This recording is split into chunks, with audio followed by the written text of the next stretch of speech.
4 ኪሎ በ8 ቀን ደርሳለን የሚል ሐሳብ የሚደግፍ ሰው አለ። ከዛ ደግሞ በዚህ በኩል ኢትዮጵያ ውስጥ ለምርጫ የሚበጅ መደላደል የለም ትላለህ። ደግሞ አይጋጭም ሁለቱ። እዛ ላይ እሳቸውንም የመግደል ሙከራ ተካሂዶ ነበረ። ያኔ መድረክ የምትመራው አንተ ነበርክ። በርካታ ኢትዮጵያውያን ፖለቲከኞች መነጽራቸው የሚበላሸው ቦታው ላይ ሆነው ስለማያዩ ኮሪደር ከማልማት በፊት የተቸገሩ ሰዎች ወይም ደግሞ ጸጥታ ማስከበር ወይም whatever እንዲህ አይነት አስተያየቶች ሲሰጡ ነው የምንሰማውና የትኛውም የኢትዮጵያ ክልል ላይ የጦርነት አጋጋይ አባባሽ ነዳጅ ነስናሽ የሆኑ አካላት አሁን ለኢትዮጵያ ትንሳኤ እንሰራለን የሚሉ አለመሆናቸውን በምን ማረጋገጥ እንችላለን? አይሾ ስፒድ የሚባል አንድ ጎበዝ ጎረምሳ ከአሜሪካን ሀገር መጥቶ በድሮን ይህን ከተማ ያሳየ ጊዜ ነው ኮሪደር ልማት ተሰርቷል ብለው ያመነው አብዛኛው ሰው። ዓለም ላይ የሚነሱ በተለይ በሀያላን ሀገራት መካከል የሚነሱ ጦርነቶች ገፈት ቀማሾቹ አብዛኛውን ጊዜ ከሀያላኑ ሀገራት ውጭ ያሉ ነው የሚሆኑት። ጤና ይስጥልኝ ተመልካቾቻችን፣ እንደምን ውላችሁ አምሽታችኋል? በላይ በቀለ ነኝ። ዛሬ በወቅታዊ የሀገር ውስጥና የውጭ ጉዳይ ላይ በተለይም በመካከለኛው ምስራቅ ስላለ ሁኔታ እንወያያለን። እዚህ እንግዳዬ ግሩም ጫላ ዓለም አቀፍ ጋዜጠኛና የቢዝነስ ሰው አብሮን ይቆያል። ግሩሜ እንኳን ደህና መጣ። አመሰግናለሁ በላይ። መልካም፣ በምን እንጀምር እስቲ? የቢዝነስ ሰውና እንደገና ደግሞ እንደ ዓለም አቀፍ ጋዜጠኝነት ሁለቱን እያነጻጸርክ ራስህን በዛው ብታስተዋውቅልኝ። በድጋሚ አመሰግናለሁ በላይ እንግዳ አድርገህ ስለጋበዝከኝ። ብዙ ጊዜ እንደዚህ አይነት ቃለ ምልልሶችን ላለማድረግ ወስነና አንጋፋ የሆናችሁት እምቢ ልንላችሁ የማንችላቸው ሰዎች ሆናችሁ ትመጣላችሁ።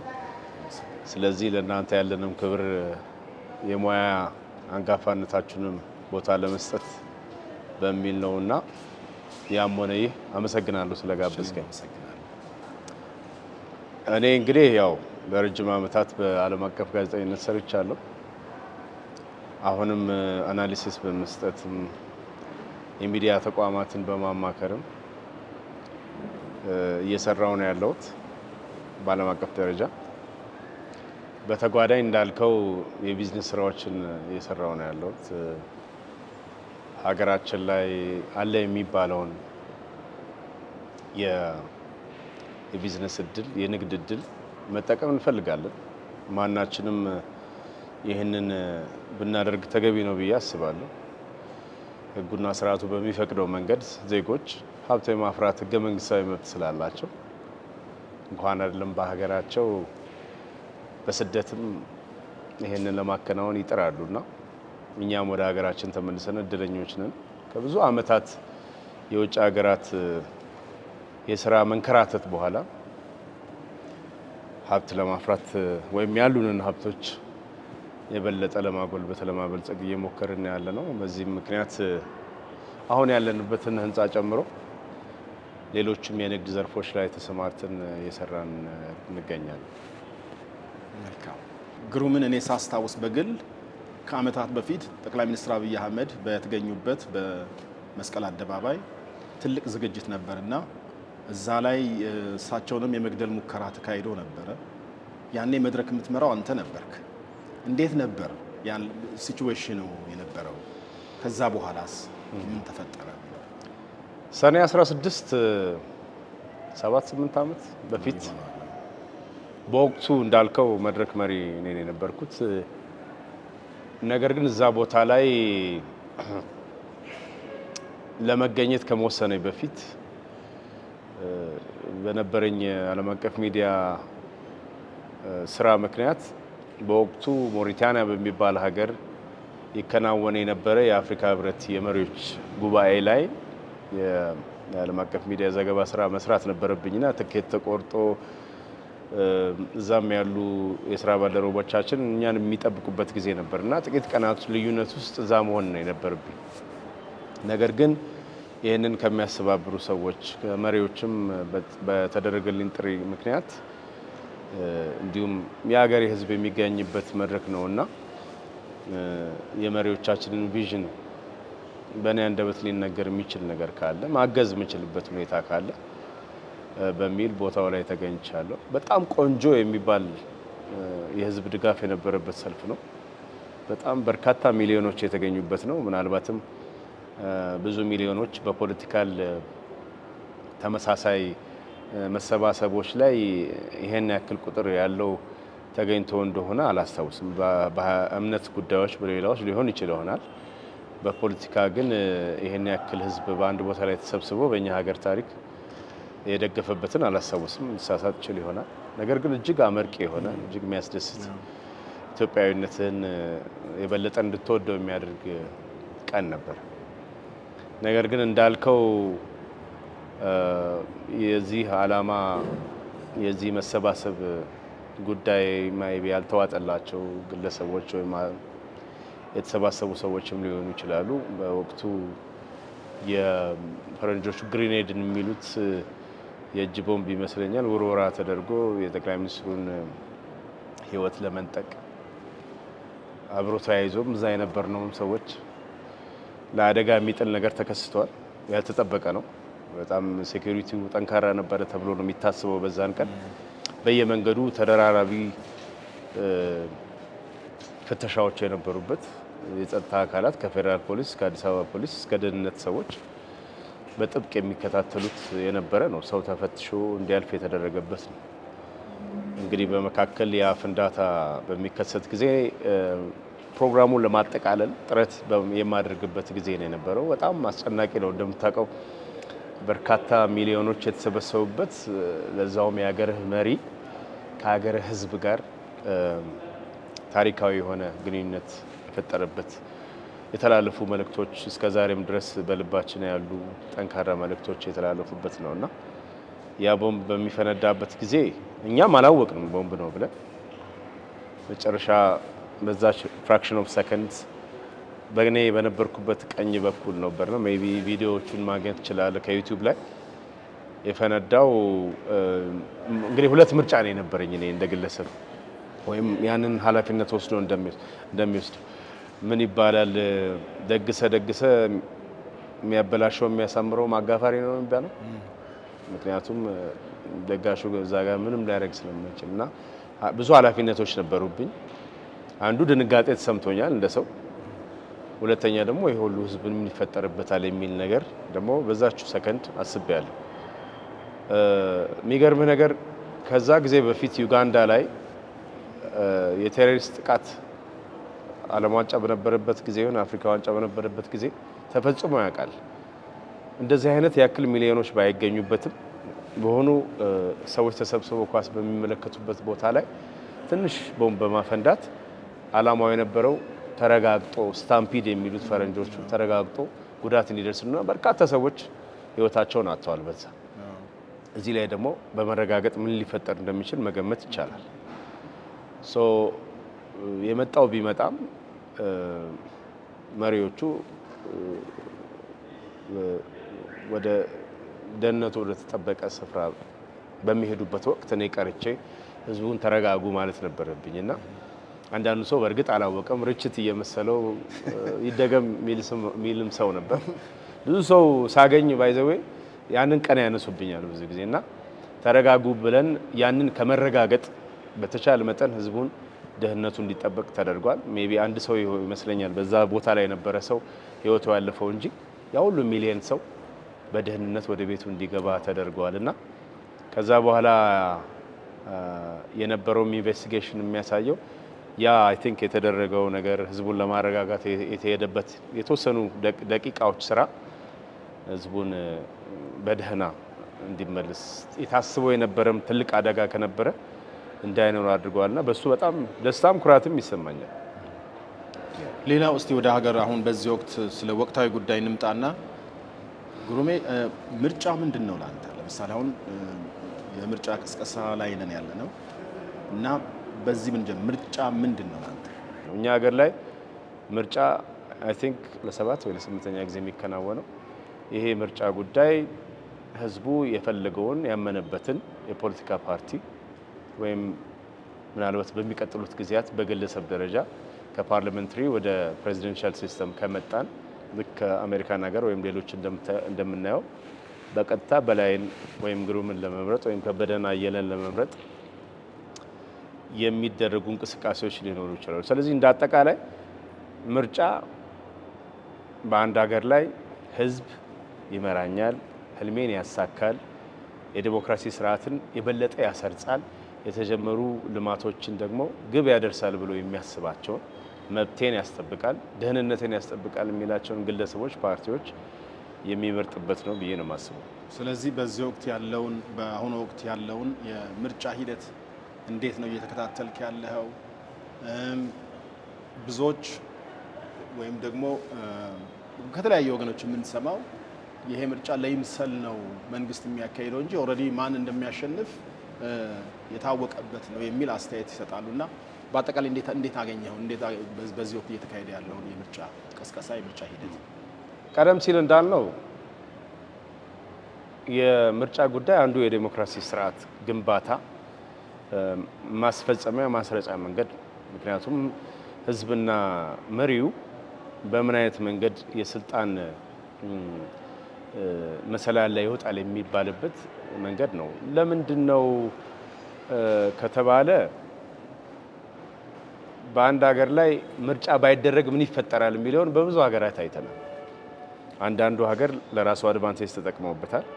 ለምሳሌ እንደ ቻይና ያሉ ሀገራት ምርጫን በቀጥታ በህዝብ ሳይሆን በእንደራሴዎች አማካኝነት በፖለቲካል ፓርቲው የሚመረጥ እንደውም አሁን ባለው ተጨባጭ ሁኔታ ፕሬዚደንት ሺ ጂንፒንግን እስከ እድሜያቸው እስካለ ድረስ ሀገራችንን ይምሩ ተብሎ ፍቃድ የተሰጠበት፣ ይሄ ማለት እኛ የምንፈልገው የዲሞክራሲ ስርዓት፣ እኛ የምንፈልገው የልማት የብልጽግና እንዲሁም የደህንነት ሁኔታችን እርስዎ በሚሄዱበት መንገድ ስለተሳካ ሰው መቀያየሩ አያዋጣንም በሚል እሳቤ እና በሌሎችም ሺ ጂንፒንግ ተመርጠው ወደ ሌላ ቦታ እንዳይሄዱ ወይም እንዳይቀየሩ ቦታቸውን ይዘው እንዲቀጥሉ የተደረገበት ነው ያለው። በእንደኛ አይነቱ ሀገር ደግሞ ህዝቡ በርካታ ፖለቲካ ፓርቲዎች መካከል መሪዎቼ ይበጁኛል የሚላቸውን ሊመርጥ የሚንቀሳቀስበት ነገር ነው ያለው። ምርጫ የለመደ ሀገር ላይ ምርጫ መደረግ የለበትም ብሎ ሰው የሚያነሳው በዲሞክራሲ ስርዓት ግንባታ እስከዛሬ የተገኙ ጌይንሶችን ውጤቶችን ወደ ኋላ እንዲመለሱ መንገድ መክፈት ይመስለኛል። ደጋግመን እንዳነሳ ነው ዲሞክራሲም ሆነ ራሱ ምርጫ የትም ሀገር ላይ የበቃ ያለቀ ሊሆን አይችልም። ምናልባት ቀደም ሲል ያነሳቸው አንዳንድ የፖለቲካ መሪዎች የሚኖሩባቸው ሀገራት ምርጫዎች ጭምር በየጊዜው ያለ ጭቅጭቅ ተጠናቀው አያልቁም።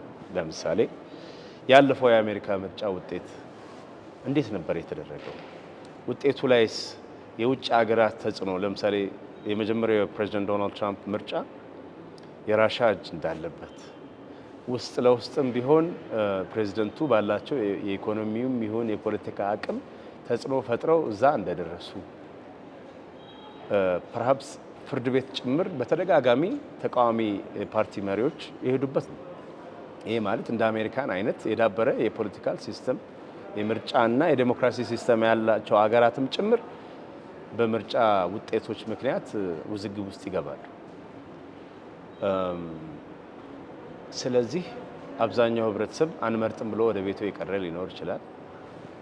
ደግሞ የነቃው ማህበረሰብ ደግሞ ወጥቶ ውጤቱ ይከበርልኛል ብሎ አስመርጦ የተመረጠው መሪ አክብሩ ብሎ ደግሞ ወደ ስልጣን ሰዎችን አምጥቶ ተግባራቸውን የሚገመግምበት ወቅት ላይ ይደርሳል።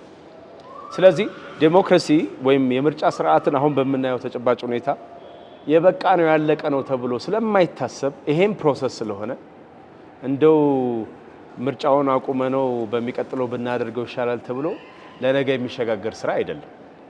ሁለተኛ የኛ ሀገር ፖለቲከኞች ወይም በተለይ ተቃዋሚዎች በጣም ነው የሚያሳዝኑኝ። እኔ ለምን ያሳዝኑኛል መሰለህ?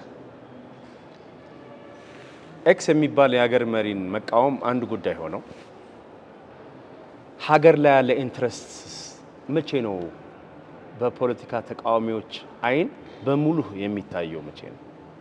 ህዝቡንስ መቼ ነው ቦታ ሰጥተነው የህዝቡ ደህንነት ጉዳይ፣ የህዝቡ ኢኮኖሚ ተጠቃሚነት ጉዳይ፣ ሀገር እንደ ሀገር መቀጠሏ አሳስቦን ፖለቲከኞችን ደግሞ በሌላ ጎራ ይዘን ተቃውሞ ውስጥ የሚያስገቡት መቼ ነው? የዚህ ሀገር መሪን በቀደመውም በአሁኑም ጊዜ ስም ተጠቅሶ በየቦታው ማብጠልጠሉም መስደቡም አልቻለም ችለዋል ማለቱም እንዳለ ሆኖ ሀገሪቷን አብሮ ለመደለቅ መሞከር የበቃ ፖለቲከኛ ያደርጋል። በተደጋጋሚ ሳልፍም ሳገድምም በሶሻል ሚዲያውም በሌላውም የምናየው ሀገርንና የሚያስተዳድሩ ሰዎችን ያለየ ጥቃት ይፈጽማል። ኢትዮጵያ ባለፉት ኢንተርቪዎችም ተናግሬያለሁ። የጋራ ቤታችን ናት። ቤት ውስጥ አንተ የማትወደው ክፍል ቢኖር ቤቱን ሙሉ አታፈርስም ወይ?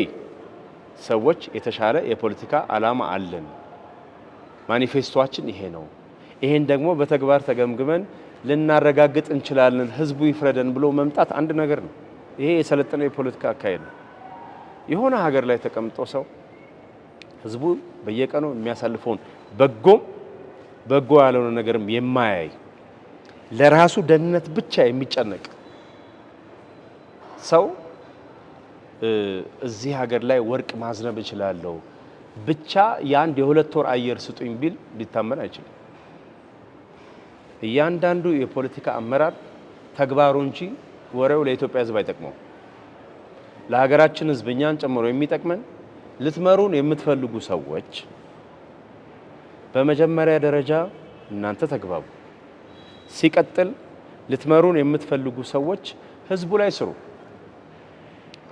አሁን ባለው ተጨባጭ ሁኔታ የኛን ህዝብ በብዙ መንገድ እየለያየው እየከፋፈለ ያለው ፖለቲከኛ ነው።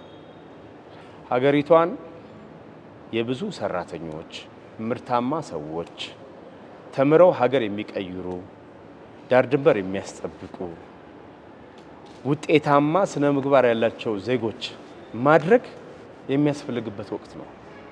እነዚህን ሁሉ ዓላማዎች ለማሳካት ግን በመጀመሪያ ደረጃ እናንተን እንመራቸዋለን የሚል ሰው ህዝቡ ላይ ኢንቨስት ማድረግ አለበት፣ መስራት አለበት። ምሳሌ መጥቀስ እንችላለን። አሁን በተጨባጭ ስልጣን ላይ ያሉ ሰዎችን የሉም ብለን ብናስብ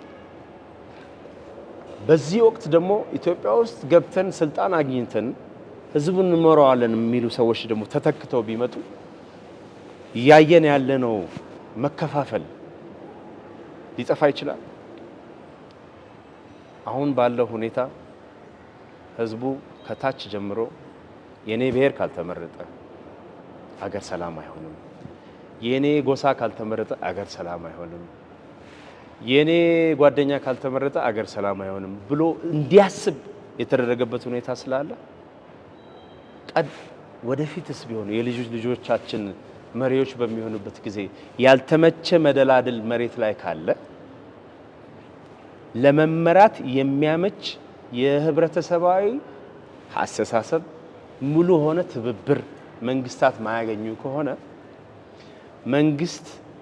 የመንግስት ስልጣን የሚገኘው ከህዝብ ሆኖ ሳለ መንግስት ስልጣን ላይ ከወጣ በኋላ ደግሞ ከታች ያለው ማህበረሰብ ሊደግፈው ካልቻለ ሊተባበረው ካልቻለ እንዴት ብሎ ነው የሰዎች መቀየር ሀገር ሊለውጥ የሚችል? ህዝብማ እኮ ምሩን አለ እኮ ምሩን ብሎ ህዝብ እንደኔ በብዙ ሀገራት የሚያዩት ህዝብ መሪ ነው። መጀመሪያ መታመን ያለበት ትልቁ ስልጣን የሚወጣው ከህዝብ ነው። ህዝቡ አቅም አለው። ህዝቡ ድምፅ አለው በእጁ። ኦፍ ኮርስ ሁሉም ሰው ፓርላማ ሊገባ አይችልም። ሁሉም ሰው ጠቅላይ ሚኒስትር ወይም ፕሬዚደንት ሊሆን አይችልም። ያ መሪ ግን የሚወጣው ከህዝቡ ነው። ከሌላ ቦታ ሊመጣ አይችልም። መቼም አንድ ኬንያዊ የኢትዮጵያ ጠቅላይ ሚኒስትር ሊሆን አይችልም ወደፊት፣ ወይም አንድ ኤርትራዊ ወይም አንድ ጃፓናዊ ወይም አሜሪካዊ መጥቶ ሊመራን አይችልም። ይሄን ህብረተሰብ መጀመሪያ የመረጠውን አካል በትብብር ዓላማዎቹን እንዲያሳካ፣ በትብብር የሀገር ዳር ድንበር እንዲያስከብር፣ በትብብር የኢኮኖሚ እምርታ እንዲያሳይ፣ በትብብር ስነ ምግባር ያለው ለሀገሩ ቆራጥነቱን በጦር ሜዳ ብቻ ሳይሆን በሁሉም ዙሪያ መለስ መስኮች ሊያሳካ የሚችል ማህበረሰብ ያስፈልገዋል። ማንኛውም መሪ በላይ በቀለ የሚባል ጋዜጠኛ ነገ መሪ ሆናለሁ ብሎ ሲነሳ በላይ 4 ኪሎ 6 ኪሎ 8 ኪሎ መግባቱ ሳይሆን ቁም ነገሩ ያሰበውን ነገር የሚያሳካበት ሙሉ የሆነ ግራውንድ ያስፈልገዋል። አሁን እዚህ ሀገር ላይ እኔ የምመለከተው በግሌ ብዙ ሰዎችን ሊያከራክር ሊያበሳጭ ይችል ይሆናል። እኔ የምመለከተው አብዛኛውን ጊዜ በፖለቲካ አመራር ብቃት ማነስ ብቻ ሳይሆን ከታች ያለ የህዝብ ኃይል ወይም ድጋፍ የማጣት ችግር ይመስለኛል የኢትዮጵያ የፖለቲካ ፕሮብሌም። ቀደም ሲል እንዳልነው በፖለቲካ አመራር ውስጥ የኔ ሰው ከሌለ፣ የኔ ብሔር ከሌለ፣ የኔ ቋንቋ ሰው ከሌለ ሀገር ትፈርሳለች ብሎ የሚያምን እኔና እሱ እንተዋወቅ ነበረ እንዴት ዛሬ መሪ ይሆናል ብሎ በእልህና በትዕቢት የሚናገር ሰው እኔ ካልመራሁት ሀገሯ የሚታሰበውን ያክል ለውጥ እንኳን ቢመጣ አላይም ብሎ የሚያስብ ካለ እንዴት ብሎ ነው የሚቀጥሉት ምርጫዎችም ከአመታት በኋላ የምናገኛቸውን መሪዎች ይሄን ሀገር በምናስበው መንገድ ሊቀይሩት የሚችሉት? እኛ ፖለቲካ አይደለንም በዚህ ወቅት። ፖለቲካን ግን አናቅም ማለት አይደለም። ይህንን ቃለ ምልልስ የሚመለከቱ ሰዎች የሚያቆም ወደ ኋላ መለስ ብለው ምናልባት ይሄ ሰው የሚናገረውን ያውቃል ወይ ሳያውቅም ብለው መጠየቅ ይችላሉ። በተገቢው ሰዓትና ቦታ ፖለቲካን ማወቅ ባለብን ያክል አውቀናል። ነገር ግን ፖለቲካን መዘወር አለብን ብለን ግን አናምንም። ስራ ለሚሰሩ ሰዎች መደላድል መፍጠር ግን ያስፈልጋል። ሁልጊዜ የፖለቲካ አመራርን አንድ ኬክ እንደያዘ ሰውና ኬኩን ለመብላት የሚጠብቁ በርካታ ህፃናት አድርጌ ልስለው እሞክራለሁ። 30 ህፃናት ኬክ እየመጣላችሁ ነው ሲባሉ የሚሰማቸውን ስሜት አስብ። እየመጣላችሁ ነው ተይዞ ሲባል ያ ኬኩን ይዞ የሚመጣው ሰው በወቅቱ መልአክ ነው፣ የሚጣፍጠውን ነገር ይዞ ስለሚመጣ እሱም ስለ ኬኩ ሊናገር ይችላል። እኔ ያስኩት ኬክ እጅግ በጣም ጣፋጭ ጤናማ ነው፣ ይዤም የመጣሁት ለእናንተ ነው ይላል። እንደ ምርጫ ቅስቀሳ ወሰደው። ህዝቡም በአንድ አይነት አይን በአንድ አይነት ፍቅር ነው የሚያየው ኬኩን ስለሚፈልግ። ኬኩ መጥቶ ሲቀመጥም የተገባው ቃል ዴሊቨሪ እየተደረገ እንደሆነ ያስባል። ችግሩ የሚጀምረው የት ነው? ኬኩ ተቆርሶ መከፋፈል ሲጀምር ቅድሚያ የሚሰጠውን ሰው በጣም ነው የምትለየው። ፕሪቪሌጅ የምትሰጠው በእድሜ ነው፣ በቁመና ነው። ያ የፖለቲካ አመራር ቀድሞ የያዛቸውን ፖሊሲና ስትራቴጂዎች የሚያስፈጽምባቸው መንገዶች አሉት። እንደምታውቀው እንደ ዝናብም ቢሆን አንድ ቦታ ላይ ዘንብ ይችላል። አንድ ከተማ ላይ ሆነን 4-5 ቦታዎች ላይ ዘንብም ሌላ ቦታ ላይ ዘንብ ይችላል። ፖሊሲና ስትራቴጂውን በምርጫ ቅስቀሳ ያስረዳ አንድ የፖለቲካ አመራር ተግባር ላይ በሚሄድበት ጊዜ በዛኑ ፍጥነት ልክ ወሬ እንደሚነገረው በነፋስ ሁሉም ጆሮ ላይ እንደሚገባው እጅ ላይ ላይገባ ይችላል። የራሱ ፈተናዎች ስላሉት ህፃናቱም ኬኩ በሚሰጥበት ጊዜ መጀመሪያ ኬኩ የተሰጠው ሰውና መጨረሻ ላይ የተሰጠው ኬኩ አንድ ሆኖ እኩል አመለካከት ይኖራቸዋል ብለህ አታስብም። መቼም እንዴት ተቀድሞ ተሰጠው፣ እንዴት እነሱ በዚህ ምክንያት ነው ያረጅም ስለሆነ ያቀይ ዘመዱ ስለሆነ ነው የሚል የሰው ልጅ ተፈጥሯዊ አመለካከቶች አሉ። በዚህ መካከል አይ ቃል የተገቡ ነገሮች ይደርሱኛል፣ ታግሼ የመጣውን ቃል የተገባውን ነገር እያየሁት እስከሆነ ድረስ የሚገባውን ያክል ድጋፍ መስጠት አለብኝ፣ መታገስ አለብኝ። ለውጥ የሚመጣው ፕሮግረስ ኢዝ ስሎ ፕሮሰስ እንደሚባለው ፕሮግረስ የሚባለው ለውጥ የሚባለው ቀስ እያለ በጊዜና በፈተናዎች መካከል የሚመጣ ለውጥ ነው ብሎ የሚያስብ ማህበረሰብ ያስፈልገናል። ነገ አንተ የዚህ ሀገር መሪ ብትሆን የሚገጥምህ መሬት ላይ ያለ ፈተና የሚመጡ ሰዎችንም እንዳይገጥማቸው ጥንቃቄ ማድረግ አለባቸው። ተቃዋሚ ነን ስብሰባ የምናደርገው በኢንተርኔትና በፌስቡክ በቲክቶክ ነው ብለህ ስታበቃ ተመሪው ህዝብ ያለው መሬት ላይ ነው። ከተመሪው ህዝብ ጋር ስልክ የሌለው ኢንተርኔት አክሰስ የሌለው መብራት ጭምር የሌለው ነገ ከነገ ወዲያ እነዚህ ፖለቲካ አመራር እንሆናለን ብለው የሚያስቡ ሰዎች መጥተው ይተገብሩልኛል ብሎ ያስባል? እነሱ የመረጡት ስልክና ኢንተርኔት ላለን ሰዎች ነው። ለበቃን ኑሮ ብዙም ለማያስጨንቀን ቢያንስ ካርድ ሞልቶ በለው ስልክ አክሰስ በለው ቴሌቪዥን በለው ያለው አብዛኛው የኢትዮጵያ ሕዝብ እኮ የኢንተርኔት አክሰስ ገና ታዲያ ምን ምርጫ አላቸው? ለምሳሌ መጥቶ መታገል ነው። እንደ ምሳሌ አሁን አንዱ የፖለቲካ በውጭ ሀገር ያለ የፖለቲካ መሪ የነበረ ከኤርፖርት ተከለከልኩ ያለበት ሁኔታ አለ። ለምሳሌ ወደ ሀገር እንዳልገባ። ሌላው እንደ ክፍተት ለምሳሌ እንትን የሚሉት ኢትዮጵያ ውስጥ አሁን ብዙ ጊዜ የሚታየው በሚዲያውም በተለያየ መድረክም ይሄ ችግሮች ካሉ አድሚት የማድረግ አድሚት አድርጎ ያንን ለመፍታት የሚደረግ እንቅስቃሴ ብዙ ጊዜ አይታይም። ሌላው ከምርጫው ጋር በተያያዘ ተቃዋሚዎችም በውጭም የሚያነሱት እዚህም የሚታየው እንደ ምክንያት የሚጠቅሱት በሀገሪቷ ጸጥታ የለም እና ጸጥታ በሌለበት ሁኔታ እንዴት አድርጎ ለምሳሌ በአማራ ክልል፣ በኦሮሚያ ክልል፣ በትግራይ ክልል ኦልሞስት ምንም ምንድነው ሁከት ያለበት ነውና ምርጫ ማድረግ አይቻልም የሚል መከራከሪያ ያነሳል። ይሄ አንተ በዚህ ወቅት ምርጫ በትክክል ማካሄድ የሚያስችል አስቻይ ሁኔታ አለ ትላለህ? እንደ አንድ ዜጋ ነው የምናገረው። እኔ ፖለቲከኛ አይደለሁም እንዳልኩ ወይም የትኛውም የፖለቲካ ፓርቲ አባል አይደለሁም። እንደ አንድ ዜጋ ለዛውም በሀገራችን ኢትዮጵያ ውስጥ መልካም ነገሮች እንዲኖሩ የሚያስብ ዜጋ ነው የምናገረው። እሱ ሊሰመርበት ይገባል። እዚህ ሀገር ነው የምንኖረው እኛ። በፊትም ተናግሬያለሁ። አማራጮች እያሉን የትኛውም የዓለም ክፍል ላይ መኖር እየቻልን ሀገራችንን መርጠን ራሳችንንም ኑሯችንን የምናከናውነው እዚህ ሀገር ላይ ነው። ስለዚህ ከማንም ሰው የተሻለ ውጭ ሀገር ተቀምጦ ከሚያስበው ሰው የተሻለ የቀን ተቀን የኢትዮጵያን ኑሮ እናውቃለን። ሀገሪቷ ፈተና አለባት፣ በደንብ አለባት። የትኛው ሀገር ነው ፈተና የሌለበት ሀገር? ኬንያ ነው? ሶማሊያ ነው? አሜሪካ ነው? ኢራን ነው? ዩኤኢ ነው? ኩዌት ነው? የኛ ባሰ ይላል። ያው ባሳ አመለካከት ነው። እኔ እንደሚመስለኝ ባሳ አመለካከት፣ ጦርነቶች፣ ግጭቶች አክቲቭሊ አሉ እዚህ ሀገር። የጦርነቶች መነሻ ስረ መሰረት ምንድነው? ነፍጥ አንግቦ ሀገር መለወጥ ይቻላል ወይ የሚለውን ለተመልካቹ።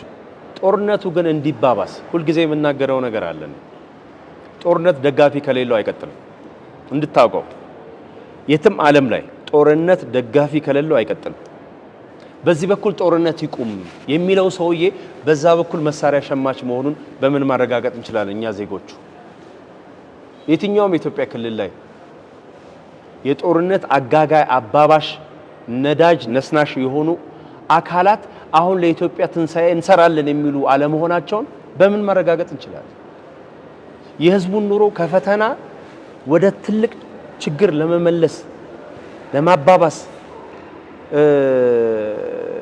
ዛሬ የተሻለ ኑሮ አግኝቻለሁ ብሎ የዕለት ጉርሱን እንዳያገኝ በየመንገዱ ከሌላ የተሰራበት ነፍሱን እያጣ ትምህርት ቤት እንዳይገባ እርሻ እንዳያርስ የተደረገው ጦርነት ደጋፊ ስላለው አይደል? ነዳጅ እንደሌለው መኪና እኮ ይቆማል። ያን ነዳጅ መልሰ ስትከትበት ነው መኪና የሚንቀሳቀሰው። ጦርነትም እንደዚህ ነው። በጣም ብዙ ኤክስፔንሶች አሉት፣ ወጪዎች አሉት።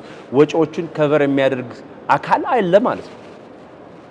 ሰራዊት መቀለብ እኮ ቀላል ነገር አይደለም። ጥይት መግዛት እኮ ቀላል ነገር አይደለም። ቃታ መተኮስ ብቻ አይደለም። ቃታ የሚተኩሰው ሰው ራሱ ኢንቨስትመንት ይፈልጋል። ሁለተኛ ከኤርፖርት ተከለከልን አሉ ምናምን የሚባሉ እንግዲህ ፖለቲከኞቹም ብዙም አላውቃቸውም። እኔ በየሚዲያው መጥተው የሚናገሩትን ሰማለሁ መከታተል ስለምፈልግ በግለሰብ ደረጃ ማመን ይሁን አላውቅም። የኢትዮጵያ መንግስት እንደ ጋዜጠኛ ስንከታተል እኔ የከለከልኩት ግለሰብ የለም ይላል። በፖለቲካ ደረጃም ይሁን በምንም ደረጃ እዚህ መጥቶ ትግሉን ማከናወን ይችላል የሚል መግለጫ በተደጋጋሚ ሲያወጣ ሰምተናል። ግን አንድ ጥያቄ እንጠይቅ እንደው አሁንም እንደ ዜጋ እኚህ ግለሰብ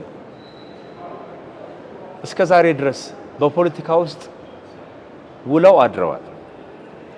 ተጨባጭ ለውጥ በመሬት ላይ የሚያመጣ ስራ የሰሩት ምንድነው? መልእክ በውሃ ውስጥ በመኖሩ በስብሶ ዛገጂ መችዋና ለመደ ይባላል። መናገር በጣም ቀላል ነገር ነው።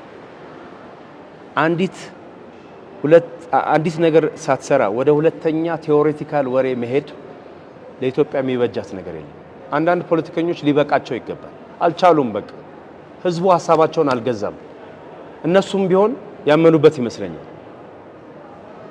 የወደቀ የከሸፈ የፖለቲካ አቋም ያላቸው ሰዎች ከምህዳሩ ገለል ማለት አለባቸው። ሀገሪቷን ረፍት የነሱ ሰዎች ወይ ታግለህ ለውጥ ያመጣህ ከሆንክ መታገል ማለት ነፍጥ አንስቶ ነፍጥ አንግቦ ጥቃታ የነገቡ መዞር ማለት አይደለም። የሰለጠነ አገር ላይ ቁጭ ብለህ ያልሰለጠነ መንገድ የምትመክር ሰው አለ። ለምሳሌ የሰለጠነ አገር ላይ ኖረ በለው ጨፍጭፈው አናጋው 4 ኪሎ በ8 ቀን ደርሳለን የሚል ሐሳብ የሚደግፍ ሰው አለ። ከዛ ደግሞ በዚህ በኩል ኢትዮጵያ ውስጥ ለምርጫ የሚበጅ መደላደል የለም ትላለህ። ደግሞ አይጋጭም ሁለቱ። ስለዚህ እኛ እንደ ህዝብ ምን ጠይቃቸው ጥያቄ አለ። ፖለቲከኞች ወይ በተለይ ተቃዋሚዎቹ ብትችሉ ዴሞክራሲያዊ የተማራችሁትን የሰለጠነ የትግል መንገድ ምረጡ። ለህዝቡ እረፍት ስጡት። ህዝቡ የሚፈልገው ግዴላችሁም እናንተ ከምትሉት የራቀ ነው። የሚፈልገው ሰላም ነው። የሚፈልገው ውሎ ሰርቶ ልጆቹን አሳድጎ ወደሚቀጥለው የተሻለ ምዕራፍ መሸጋገር።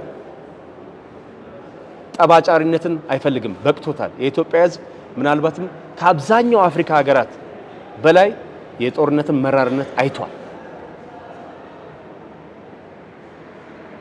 ባትችሉ አንድ አማራጭ አላችሁ። ያልተሳካለት ውጤት ያላመጣ የፖለቲካ ቃታ በየቦታው ቁጭ ብሎ የሚስብ ገለል ብሎ ጡረታ አለ፣ መማር አለ፣ ማስተማር አለ። የምትኖሩበት ሀገር ደግሞ ከአዲስ አበባ ባይበልጥም ጥሩ ወክወዮች አሉ፣ ፓርኮች አሉ። እነሱ ላይ የተንሸራሸሩ የፈጣሪን ቀን መጠበቅ። የህዝቡን ህይወት ግን የሚያናጋ ነገር ለኢትዮጵያ ፖለቲካ ከዚህ በኋላ አይጠቅምም። ኢትዮጵያውያን ጠብ የሚል ነገር ያበረከተላቸው ነው ዘመዳቸው። ሪጋርድለስ የእድሜ ጉዳይ ይሄንን አይገልጽም። የፖለቲካ ውግንና ይሄን አይገልጽም። የብሔር ጉዳይ ይሄን አይገልጽም። ሃይማኖት ይሄን አይገልጽም። ጠብ የሚል በየዕለት ተቀን ኑሯቸው ጠብ የሚል የሚታይ ህይወት የሚቀይር ነገር ያበረከተላቸው ብቻ ነው የኢትዮጵያውያን ወገን። የሆነ ቦታ ቁጭ ብሎ ውረድ እንውረድ የሚለው ለኢትዮጵያ አይበጀውም። ይሄንን በአዲስ አበባ ጎዳናዎች ተዘዋውሮ ማየት ይቻላል። ይሄንን በክልል ከተሞች ሄዶ ማየት ይቻላል። አማራ ክልል ያለ ህዝብ እውነት ጦርነት እንዲቀጥል የሚፈልግ ይመስላል? ኦሮሚያ ወለጋ ላይ ያለ ሰው እውነት መንግስትና የታጠቀ ኃይል ውጊያው እንዲቀጥል የሚፈልግ ይመስላል? ትግራይስ ቢፈልግ ኖሮ እኮ ጦርነቱ ይቀጥል ነበር። ህዝቡ መሮታል፣ ይበቃዋል። በምርጫ ካርድ፣ በማኒፌስቶ፣ በተግባር አድርጉት። ወሬውን ተውት። መልካም፣ ጥሩ ነው። ወደ መካከለኛው ምስራቅ ከመሄዳችሁ በፊት የቀይ ባህርንስ አሁን የዚህ የወደብስ ጉዳይ እንዴት ነው የምትከታተለው? ባንተ ግምገማ አሁን ብዙ ጊዜ የምንሰማው በውድም ሆነ በግድ የሚል እንትን ነው፣ ሄደን እናስመልሳለን ነው። ግን አዋጪ ነው? ለምሳሌ በዲፕሎማሲ ካልሆነ በኃይል ሄዶ ተዋግቶ ለመያዝ መሞከር፣ ወደ ምን ማስመለስ መሞከር ምን ያህል አዋጪ ነው? በዓለም አቀፍም ደረጃም ኢትዮጵያን እንድትገለል አያደርግም ወይ? እንዴት ትመለከተዋለህ አንተ? እንግዲህ እኔ በምንኛውም ቋንቋ ወይም በምንኛውም ተግባር የጦርነት ደጋፊ አይደለሁም። ጦርነት ውጤቱ ቸነፈር ነው። ጦርነት ውጤቱ መከራ ነው። ጦርነት ውጤቱ መውደም ነው። ጦርነት ሀገር ይበላል፣ ሀብት ይበላል፣ ህዝብ ይበላል፣ ወጣት ይበላል፣ አምራች ዜጋ ያጠፋል። ጦርነት እስከ ዛሬ የተገኙ ውጤቶችን ወደ ኋላ ይመልሳል። ስለዚህ በየትኛው መለኪያ ጦርነትን የምደግፍ ሰው አይደለም። የፖለቲካ አመራሮች ከሚያዩት ተጨባጭ ሁኔታ ተነስተው የራሳቸውን ምልከታና ኮንክሉዥን ላይ ሊደርሱ ይችላል። በወደብ ጉዳይ ላይ ኢትዮጵያ የባህር በር ያስፈልጋታል። ይሄ ከኢኮኖሚ አንግልም ብታየው በፖለቲካ አንግልም ብታየው ከሀገሪቷ እኛ ዜጎቿ እንፈልገዋለን የሚባለውን ያክል የግዝፈት ደረጃ ላይ እንድትደርስልን ካለን ምኞት አንፃር ጭምር ብታየው የባህር በር አስፈላጊ ነው። የባህር በር እንዴት እናሳካለን የሚለው ብዙ ዓለም አቀፍ ህጋዊ መንገዶች አሉት። ይሄ ከዩናይትድ ኔሽንስ ቻርተሮችም ህግጋት ጋር ተጣጥሞ የሚሄድ ነገር ነው። ሲሆን ሀገራት በጋራ መግባባት አንደኛው ለአንደኛው ባህር በር እንዲያገኝ በራሱ ክልል አልፎ ሄዶ እንዲጠቀም የሚያደርጉ ከአፍሪካ ሀገራት እስከ ሌሎች ዓለም አቀፍ ሀገራት አስተውለናል። ምናልባት እንደ ምሳሌ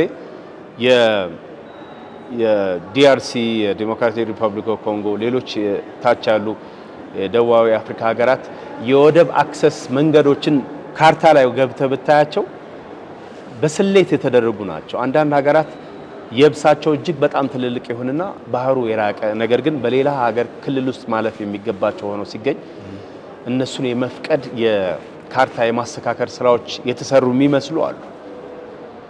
ስለዚህ ሀገራት እርስ በርስ እንደሚባለው ባይላተራሊ በጋራ በሁለትዮሽ መግባባት የባህር አክሰስ ሌሎች ሀገራት ህዝቦች ይሰጣሉ።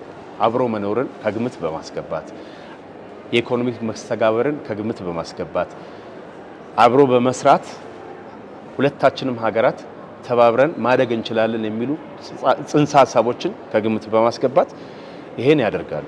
አንዳንድ ሀገራት በክራይ ያቀርባሉ፣ በሊዝ በሌላ መንገድ። ይሄ በማይሳካበት ጊዜ ደግሞ ልክ እንደ ሰብአዊ መብት የተባበሩት መንግስታት ድርጅት ሀገራቱ ተሰብስበው ያጸደቁት ህግ ሀገራት ተዘግቶባቸው ሊኖሩ አይገባም፣ በተቻለ መንገድ የባህር አክሰስ ሊያገኙ ይገባል የሚል ለንግዳቸውም ለደህንነታቸውም ጭምር። ባህር እንግዲህ ዝም ብሎ ነዳጅ የጫነ መርከብ ወይ ፓስታና መኮሮኒ ዘይት ብቻ ይዞ የሚመጣ አይደለም የሚሆነው። ሀገራት ደህንነታቸውን በባህር በኩል ማስጠበቅ ይገባቸዋልና ስለዚህ አስፈላጊነቱ ዙሪያ መለስ ነው። ኢትዮጵያ እንዴት ታሳካዋለች? እነዚህን መንገዶች አሁንም አጠናክሮ መቀጠል አለባት ብዬ አስባለሁ። አሁን ባለው ተጨባጭ ሁኔታ ሀገራት በተለይ ተገቢ ነው ይሄንን ቦታ እናሳካበታለን ከቅርበትም ከምንም አንፃር፣ ነገር ግን የዛ ሀገር መሪዎች ይሄንን ነገር ሊፈቅዱልን አልቻሉም የሚባል ከሆነ መሪ ዘላለማዊ አይደለም። መሪ በሚቀየርበት ጊዜ ሀሳብ ይቀየራል። ያንን ወቅት በትዕግስት ጠብቆ ጦርነት በማይነሳበት ሁለት ሀገራትን ህዝቦች ቅድም እንዳልኩት የሚፈልገውን ዓላማ ለማሳካት ህዝብን በማይበላበት መንገድ ጦርነትን በማያስተናግድ መንገድ ህጋዊና ትብብርን ማዕከል ያደረገ የባህር አክሰስ ኢትዮጵያ ብታገኝ ከሚመኙ ሰዎች መካከል። ነገር ግን የኢትዮጵያ መንግስት ሊደነቅ የሚገባው በዚህ ወቅት የባህር በር ጉዳይን አጀንዳ አድርጎ ከማንሳት አልፎ ወደ ተግባር ለመሸጋገር ያደረገው ጥረት ታሪካዊ ነው። ሊደነቅ ይገባል፣ ሊደገፍ ይገባል። ይህንን የማይደግፉ አካላት ጦርነትን አለመደገፍ እኔን ጨምሮ ተገቢ ነው ብዬ አስባለሁ። ኢትዮጵያ ባህር በር ለማግኘት የምትሞክረውን እንቅስቃሴ ግን መቃወም ሀገር ጠልነት ብቻ ሳይሆን ሀገራችን ኢትዮጵያ ላይ ጥሩ የፖለቲካና የመሪነት ሚና እንጫወታለን ከሚሉ ሰዎች የሚጠበቅ አይደለም። በዘመናት መካከል ሀገር ይቀጥላል፣ መሪዎች ወይም ተመሪዎች እናልፋለን። በዘመናት መካከል ኢንስቲትዩሽንስ ይገነባሉ፣ ተቋማት ተጠናክረው በሚቀጥሉበት ጊዜ ነው ሀገር እንደ ሀገር የሚቆመው። የአሁኑ የአሜሪካ ፕሬዝዳንት አብርሃም ሊንከን የሚባሉ ፕሬዝዳንታቸው ካረጉት ፐርሃፕስ ያልተናነሰ ወይም የበለጠ ነገር አከናውነው ሊሆን ይችላል። ነገር ግን አብርሃም ሊንከን ኮንትሪቢዩሽኑ ለዘመናት ቀጥሎ የዛሬውን ዩናይትድ ስቴትስ ፈጥሯል። በቻይናም በኩል ብትሄድ እንደዛ ነው። በሲንጋፖርም ብትሄድ እንደዛ ነው። አዳዲስ የመጡ ሀገራት እንደ ዩናይትድ አረብ ኤምሬትስም ሌሎችንም ሀገራት ብትመለከት ትናንት የተደረገ ለዛሬ ይበጃል። ስለዚህ ከዜሮ መጀመርን ትተን ሀገራዊ አጀንዳዎች ላይ ተግባብተን የባህር በርን ጨምሮ ኢትዮጵያን ሊያስቀጥሉ የሚችሉ እኛ ባንኖር የልጅ ልጆቻችን ሊኮሩባት የሚችሉ ከራስ አመለካከት ከኢጎሴንትሪዝም ወጥተን ለኢትዮጵያ ልዕልና ይበጃሉ የሚባሉ ነገሮችን ብናከናውን የተሻለ ነው ብዬ አስባለሁ። ሰዎች ቀድሞ እንደተናገርኩት የሚፈተኑት በተግባር ነው። የሚተገብሩት ተግባር ፖለቲከኞች በተለይ ሀገርን ለዘላለም የሚያጸና ከሆነ ማንም ያምጣው ማንም ሀሳቡን ሊደገፍ ይገባል። እኔ ካላደረኩት ሌላ ሰው አድርጎት ከሆነ በታሪክ ይጠቀሳል የሚለው ተገቢ አመለካከት አይመስለኝም። ካለ ኢትዮጵያውያንን የሚያኮራ በአሁኑ ወቅት ኢትዮጵያ ባህር በር ስለሌላት በተለያዩ ወደቦች የሚገባው ሸቀጣ ሸቀጥ ሆነ ሌላ ሀብት ኢትዮጵያውያን ላይ ሊናቅ የማይችል ኢኮኖሚ ተጽዕኖ እየፈጠረ ቆይቷል። ሁላችንም ኪስ ውስጥ ገብቷል። እንደምታውቁ ይሄ ጉዳይ መፍትሄ ያስፈልገዋል። ሰላማዊ የሆነ መፍትሄ ያስፈልገዋል። ይህንን ሀሳብ ያመጡ ይህንን ሰላማዊ መፍትሄ ሊተገብሩ የሚፈልጉ እየተፍጨረጨሩ እየሰሩ ያሉ የፖለቲካ አመራሮችን ማድነቅ ባይቻል ማደናቀፍ ተገቢ ነው ብዬ አላስብም። ልክ እንደዚሁ አንዳንድ ጊዜ የአንደርስታንዲንግ ችግር ያለ ይመስለኛል። ለምሳሌ ኮሪደር ልማት አለ ኢትዮጵያ ውስጥ አዲስ አበባን ጨምሮ። ኮሪደር ልማት ብዙ ጊዜ ከመንግስት ባለስልጣናትም ከተለያየ ወገንም ሲባል እንደዚህ ያደናቀፋችሁ እንደዚህ እኔ እስከማቀው ኮሪደር ልማት ለምን ተሰራ ያለ አንድም በውጭም በሀገር ውስጥም ያለ አይመስለኝም እኔ ስሰማ ማለት ነው። ግን ብዙዎች ሲጠቅሱ የምሰማው እንደ ጋዜጠኛ የፕራዮሪቲ ጉዳይ ነው። ብዙዎች ለምሳሌ ኮሪደር ከማልማት በፊት የተቸገሩ ሰዎች ወይም ደግሞ ጸጥታ ማስከበር ወይም whatever እንዲህ አይነት አስተያየቶች ሲሰጡ ነው የምሰማው። እና እንደው በዚህ ላይ ምን ትላለህ? ብዙ ጊዜ ስለ የኮሪደር ልማት በሚባለው ጉዳይ ላይ ሀሳብ ለመስጠት ሞክሬያለሁ በሰጠሁት ኢንተርቪው ከወራት በፊት።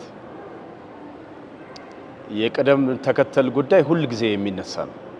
እንደ ግለሰብም የቅደም ተከተል ጉዳይ አለ። አንተ በግልህ ጫማ ልገዛ ነው ወይ መኪና ልገዛ ነው ስትል ቀድሞ ማድረግ ያለብህ ጉዳይ ሊኖር ይችላል። ነገር ግን ጫማውን ገዝቼ አድርጌ ወደ ስራ በሚሄድበት ጊዜ የተሻለ በኋላ ቀደም ተከተሉን ያዛባውት ጉዳይ የበለጠ ይሳካል ብለህ የምታመን ከሆነ ቀደም ተከተል ስተዋል ሊባል አይችልም። ብዙ ጊዜ ወደ ስራ ከዩኒቨርሲቲ ላይ ወደ ስራ በምንገባበት ጊዜ ቤት እንግዛ፣ መኪና እንግዛ ምናምን የሚል እድገት እያመጣን ባለን ጊዜ እናስባለን። ዶሮና እንቁላሉ ነገር ይሆናል። መኪናውን ብገዛ ተራውርጬ ሰርቼ ለቤት ጥሩ ቤት መግዣ ይሆነኛል እልና አይ ቤት ቀድሜ ብገዛ የተሻለ ኮምፎርታብል ሴኩር የሆነ ህይወት ይኖረኛል ባገባም ምንም ብልም፣ ነገር ግን ደግሞ ትራንስፖርት መጠቀም አለብኝ፣ ስራዬን እሱ ይጎዳል የሚል ዶሮ ይቀድማል ወይስ እንቁላሉ ይቀድማል የሚመስል ነገር ይኖራል። ዞሮ ዞሮ ቀድመህ የወሰንከው ውሳኔ በብልሃት ከሆነ የተደረገው አንደኛውን ያዘገየው እንደሆነ ያስቀረው። እዚህ ሀገር ላይ የተሰራው የልማት ስራ ብዙ ሰዎች ችግር ባለባቸው ጊዜ ከተማ ለመለወጥ ወይም ከተሞችን ለመለወጥ ወይ ገጠሮችን ለመለወጥ ውለዋል ከሆነ ትክክል ነው ሊሆን ይችላል። ነገር ግን ከተሞች ገጽታቸው በተቀየረ ቁጥር አብሮ ይዘው የሚመጡት ሲሳይ ያንን የህዝብን ቀድሞ ሊደረጉ ይገባል የሚባሉ ነገሮች ያዘገየው እንደሆነ እንጂ ያስቀረዋል ወይ ነው ክርክሩ መሆን ያለበት። ለብዙ ሰዎች እዚህ ከተማ ላይ ስለምንኖር አሁንም በሪሞት ኮንትሮል ሀገር መመልከትና በአይን በብሌን ሀገር መመልከት የተለያዩ ነገሮች ናቸው። በርካታ ኢትዮጵያውያን ፖለቲከኞች መነጽራቸው የሚበላሸው ቦታው ላይ ሆነው ስለማያዩት ነው። አይሾ ስፒድ የሚባል አንድ ጎበዝ ጎረምሳ ከአሜሪካን ሀገር መጥቶ በድሮን ይሄን ከተማ ያሳየ ጊዜ ነው ኮሪደር ልማት ተሰርቷል ብሎ ያመነው አብዛኛው ሰው እዚህ ሀገር የማይኖር ማለት ነው። እንደዚህ አይነት አለመተማመን ካለ መጥቶ ማየት መልካም። ከተሰራ በኋላ ይሄ ወጣት እንደተናገረው እንደዚህ ያልጠበቅኩትን ነገር በተለይ አርኪቴክቸራል ዲዛይኑ የከተማ ላንድስኬፑ ምኑ አፍሪካ ላይ ካየሁት ሁሉ የበለጠው ነው ብሎ ከተናገረ የቱሪዝም ፍሰቱን ማሰብ ይቻላል። እያንዳንዱ የስራ መስክ ላይ የተሻለ የስራ እድል መፍጠር እንደሚቻል ይታወቃል። ይሄ ኮሪደር ልማት በተሰራበት ጊዜ ባይዘዌ በርካታ ኢትዮጵያውያን የስራ እድል አግኝተዋል። የቀን ስራ በለው፣ የሙያ ስራ በለው፣ ኢንጂነሮች በለው፣ አርኪቴክቶች በለው፣ ኮንትራክተሮች በለው። ስለዚህ ከሰማይ ወርዶ የሚገጣጠም ነገር ሳይሆን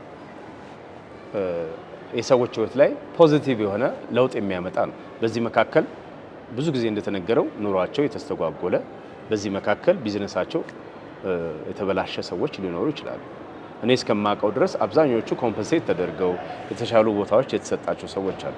በፊትም የተናገርኩት አሁንም ቢሆን አሁን ባለው ተጨባጭ ሁኔታም ቢሆን ሰዎች ተበድለው የሆነ እንደሆነ ያ ነገር ተገቢ ስላልሆነ ማሻሻያ ማስተካከያ እርምጃ መወሰድ አለበት። ሀገር ተለውጧል የሚለው ነገር ግን ግልጽና ግልብ ነው፣ የሚታይ ነው፣ ለሚመጣውም ትውልድ የሚቆይ ቅርስ ነው። ሁለተኛ ይሄ ሀብት የት ነበር እስካሁን? ሀገርን የቀየረ ገጽታ የቀየረ እርዳታ ያልተገኘበት በትውስት ያልተሰጠ የትኛውም ሀገር መንግስት ያልደገፈው ሀገር የመለወጥ ይሄን ያክል ያማረ ከተማዎችን የመፍጠር ስራ በራስ ሀብት በራስ አቅም ተሰርቶ ከሆነ ካሁን በፊት ይሄ ሀብት ነበርና የት ነበር እስካሁን ብሎ መጠየቅ ያስፈልጋል። ይህ ሀብት ከህዝብ ተሰብስቦ በግብር መልክ ተሰብስቦ ለራሱ ለህዝቡ የተሰጠው በዚህ ወቅት ብቻ ነው።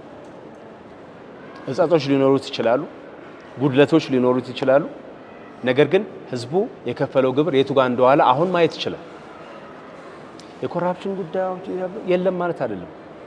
they say perfection is no human በሰዎች ስራ ፐርፌክሽን የሚባል ነገር መጠበቅ አይቻልም። ግን የፈለጉ ልቦች፣ ያቀዱ ልቦች፣ የተገብሩ ልቦች አይተናል።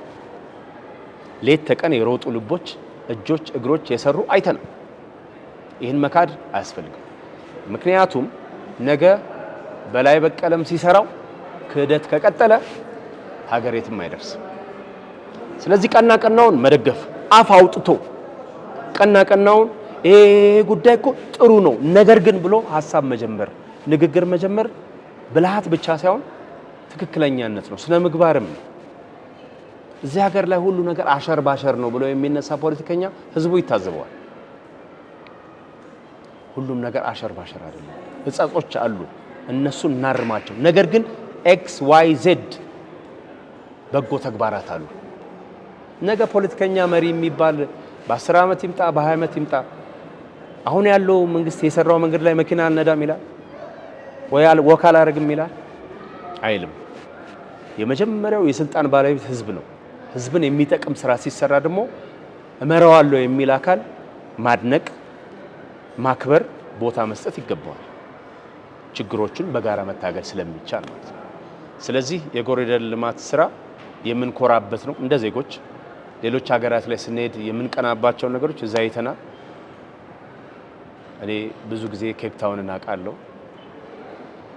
ብዙ የሞሮኮ ከተሞችን አውቃለሁ፣ ራባትንም ሌላው ነው።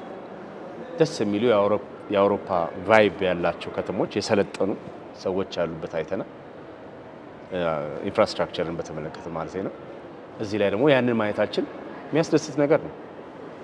በዚህ አጋጣሚ ልክ እንደ መሰረተ ልማት ስራው ህዝቡም ሰልጠን ማለት ይጠበቅበታል። ይህን መጠበቅ ወደሚቀጥለው ትውልድ እንዲሸጋገር ማድረግ ይጠበቅበታል። አይ ቲንክ በዚህ ረገድ ብዙ ለውጦች አይተናልና ሀገራችን የሚያኮራ ስራ ስትሰራ እንኮራለን። መልካም። ወደ ወቅታዊ የመካከለኛው ምስራቅ ጉዳይ ስናልፍ እንግዲህ ያው እንደሚታወቀው የኢራንና የእስራኤል እንዲሁም ደግሞ የአሜሪካ ጦርነት ኦልሞስት አሁን ወደ 1 ወር አካባቢ ሆነውና ከፍተኛ ቀውስ አስከትሏል በዓለም ላይ። እስቲ መነሻችን ከኢትዮጵያ ይሁን። እንግዲህ ኢራን ጥቃት ከምትፈጽምባቸው የፋርስ ባህረ ሰላጤ ሀገሮች አንዷ የተባበሩት አረብ ኤሚሬትስ ነች። የተባበሩት አረብ ኤሚሬትስ ከኢትዮጵያ ጋር ወዳጅ መሆኗ ያው ይታወቃል እና ጠቅላይ ሚኒስትሩም ተቃውሟቸውን አሰምተው እንደውም ፍላይት ሁሉ በቆመበት ሁኔታ ሄደው አጋርነታቸውን ገልጸዋል። የተወሰኑ የሚደግፈዋሉ፣ የተወሰኑ ደግሞ እንዲህ አይነት ሪስክ እዛ ድረስ ፍላይት በቆመበት ሁኔታ በግንባር ሄደው በአካል ሄደው ድጋፍ መስጠታቸው ተገቢ አይደለም የሚልም ሁኔታ አለ። እንደው ከዚህ በመነሳት አጠቃላይ የመካከለኛው ምስራቅ በአሁኑ ወቅት ያለው ችግር እንዴት ትመለከተዋለህ? እንዴት እየተከታተልክ ነው ያለው? እንግዲህ በመካከለኛው ምስራቅ የተፈጠረው ነገር የሁላችንም ራስ ምታት ነው፣ ብንሳተፍበትም ባንሳተፍበትም። አሁን ባለው ዓለም አቀፍ ሁኔታ ግለሰቦች ወይም አንዳንድ ጊዜ እንደ ህዝብም እኛ እዚህ ውስጥ የለንበትም ቢባልም እዛ ውስጥ አለመኖር አይቻልም። ያው ልዩነቱ ሚናው ነው የሚሆነው። ቃታ እንዲሳብ ወይም ፍንዳታዎች እንዲደረጉ አውትራይት የሆነ ድጋፍ አለማድረግ ሊሆን ይችላል እንጂ በአስተሳሰብ በአቋምም ደረጃ ከህዝብ እስከ መንግስታት ድረስ ይኖራቸዋል። የመካከለኛው ምስራቅ ችግር የዕለት ኑሯችን ላይ ተጽዕኖ እየፈጠረ ነው። አሁን የምትመለከተው የነዳጅ እጥረት፣ ምናልባት ወደፊትም የግብአቶች እጥረት ምግብን ጨምሮ በብዙ አፍሪካና ዓለም አቀፍ ሀገራት እየተመለከትን ነው ያለው። ስለዚህ ጆሮችም አይኖችም የዛ አካባቢ ለውጦች ላይ ነው ውሎ የሚያድሩት። ሀገራት ይበጀኛል የሚሉትን የቁጠባ መንገዶች ለምሳሌ ነዳጅን በተመለከተ እየተከተሉ ነው። እንደ ህንድ ብትመለከት፣ ሌሎች በርካታ ሀገራት ኢትዮጵያን ጨምሮ ነዳጅ አጠቃቀማችን ላይ ከበፊቱ የተለየ የቁጠባ ስርዓት እንድንከተል የሚያደርግ ነው። እዛ የፈነዳው እዚህ ሙቀቱ ስለሚሰማ ማለት ነው። የሀገራት ውግንናን በተመለከተ እንግዲህ የሀገራችን ጠቅላይ ሚኒስትር ሁላችንም እንዳየነው ዩናይትድ አረብ ኤሚሬትስ ገብተው ከመሪዎቹ ጋር ውይይት አድርገው ምክክር አድርገው ያላቸውንም ኮንሰርኖች ገልጸው ተመልሰዋል። ቅድም እንዳልኩት ማንም ሰው ከድጋፍ ከተቃውሞ ውጪ ሊሆን አይችልም። አንድ ሁኔታ በሚከሰት ለዛውም ዓለም አቀፍ ሁኔታ በሚከሰትበት ጊዜ እንደምናውቀው የኢትዮጵያ ወዳጅ ሀገር ነው በሁሉም መስክ ማለት ይቻላል። ስለዚህ ፖለቲካ አመራር የሆነ አካል ካሁን ቀደም ያሉ ሁኔታዎችን ከግምት በማስገባት ወዳጆቻችን ጥቃት ላይ ናቸው ብሎ በሚያስብበት ጊዜ ከጎናቸው ይቆም። ይሄ እንዳልኩት አይነቱ ይለያይ እንደሆነ እንጂ ሌሎች ሀገራት መሳሪያ በማቅረብ ለምሳሌ አሜሪካኖቹ እስራኤሎችን ለመደገፍ በሚያደርጉት እንቅስቃሴ እንደው አይዟችሁ በርቱ ከማለት ባሻገር አቅሙም ስላላቸው ፍላጎቱም ስላላቸው በአይነት የሚያግዙበት በህንድና በፓኪስታን ግጭት ጊዜ ቻይናዎቹ ለፓኪስታኖቹ የጦር አውሮፕላኖች መላወጫም አውሮፕላኖችም እስከ ማቅረብ፣ ራሻዎቹ በተመሳሳይ ኢራኖችን የደገፉበት ያለው ሁኔታ እንሰማለን። ስለዚህ አዲስና ዛሬ የተፈጠረ ነገር አይመስልኝም። ሀገራት ስትራቴጂክ ፓርትነርሺፕ አላቸው። ያን ስትራቴጂክ ወዳጅነት ያሰርጽልኛል የሚሉት አጋጣሚ በሚፈጠርበት ጊዜ ያን አጋጣሚዎች ወደ ተግባር መቀየር አለባቸው ብዬ አስባለሁ። ይሄ ለኢትዮጵያ ብቻ ሳይሆን ለሌሎችም ሀገራት። ስለዚህ በዚህ ጽንሰ ሀሳብ ነው መታየት ያለበት ብዬ ነው የማምነው።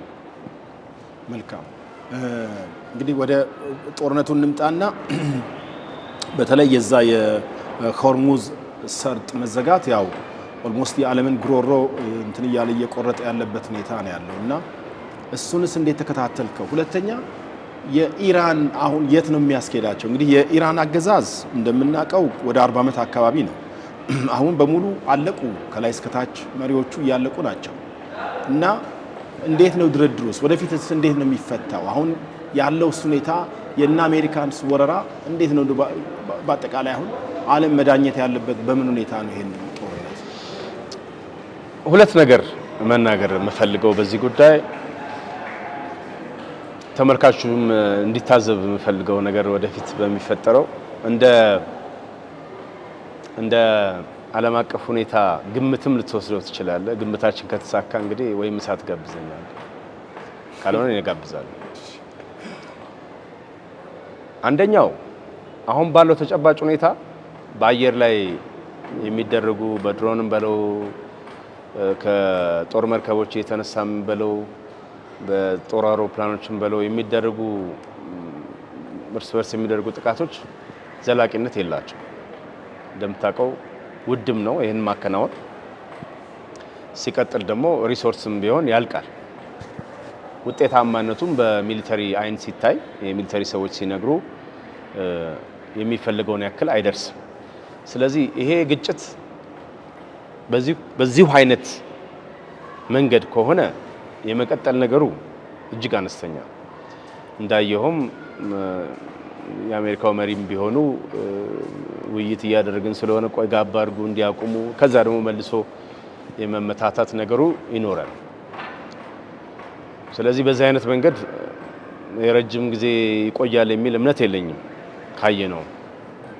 ነገር ግን ትራዲሽናል ዎርፌር ይሄ እግረኛ ተዋጊ መሬት ላይ ውጊያ የሚጀመር ከሆነ ምናልባት በዓለም ላይ ረጅሙ የሚባለው ጦርነት ሊሆን ይችላል። ምክንያቱም በታሪክ የሚያየናቸው ሰራዊትን መሬት ላይ አስፍሮ የሚደረግ ውጊያ መጨረሻው ብዙ ጊዜ ቅርብ አይደለም። ያው በስምምነት ሰላም ስምምነት ተደርጎ ተኩስ አቁም ተደርጎ ወደ ሰላም የሚመለስ ካልሆነ፣ ምክንያቱም አንዱ ቦታ ይሞላል፣ አንዱ ቦታ ይፈሳል። ስለዚህ የኢራን ጦርነት የአየር ላይ ውጊያው በብዙ እድሜ የለውም ብዬ ነው ማምነው። የምድር ውጊያ ከተጀመረ ማባሪያ የሚኖረው አይመስለኝም ባለው ተጨባጭ ሁኔታ። ሁለቱም ሀገራት አየር ላይ የሚተኳኮሱትን ነገር እንደው ያሟጡ እንደሆነ እንጂ የምድር ተዋጊዎቻቸውን እስካሁን ያስነኩ አይመስለኝም። ስለዚህ እሱ አዲስ ምዕራፍ ነው የሚሆነው ማለት ነው። በሌላ መንገድ የስትሬት ኦፍ ሆርሙዝ ጉዳይ እንዳልከው ልክ ነው። የብዙ ሀገራትን ጉሮሮ ያነቀ ነው። መተላለፊያ ብቻ ሳይሆን የኢኮኖሚ እድገት ነዳጅና ሌሎችንም ጨምሮ የሚተላለፍበት ነው። ትክክል ከሆንኩኝ ወደ 20% የሚሆን የዓለም የምግብ ኢምፖርቶች የሚደረጉት በዛ የሚተላለፉት በዛ መንገድ ነው። ይሄ ማለት አብዛኛው የመካከለኛው ምስራቅ ሀገራት ሩዝን ጨምሮ ሌሎች ግብዓቶችን ማግኘት አይችሉም ማለት ነው። ጉዳቱ ግልጽና የሚታወቅ ነው። እንደ አጠቃላይ ግን ዓለም ላይ የሚነሱ በተለይ በሀያላን ሀገራት መካከል የሚነሱ ጦርነቶች ገፈት ቀማሾቹ አብዛኛውን ጊዜ ከሀያላኑ ሀገራት ውጭ ያሉ ነው የሚሆኑት። ቢያንስ ሁለቱ ተዋጊ አካላት አስበውበት ተዘጋጅተው ሊሆን ይችላል። ምናልባት አንዳንዶቹ እንደ ኢራን ያሉ ሀገራት ይሄ ቀን ይመጣል ብለው የተዘጋጁት ለዓመታት ወይም ለ10 ዓመታት ነው ብዬ ነው ማምነው። ድንገት ዝም ብሎ የፈነዳ ጦርነት ስላልነበረ ማለት ነው። ሲብላላ ሲታሰብ አንዱ ሪጅም ሌላውን ሪጅም ሲተች ሲወቅስ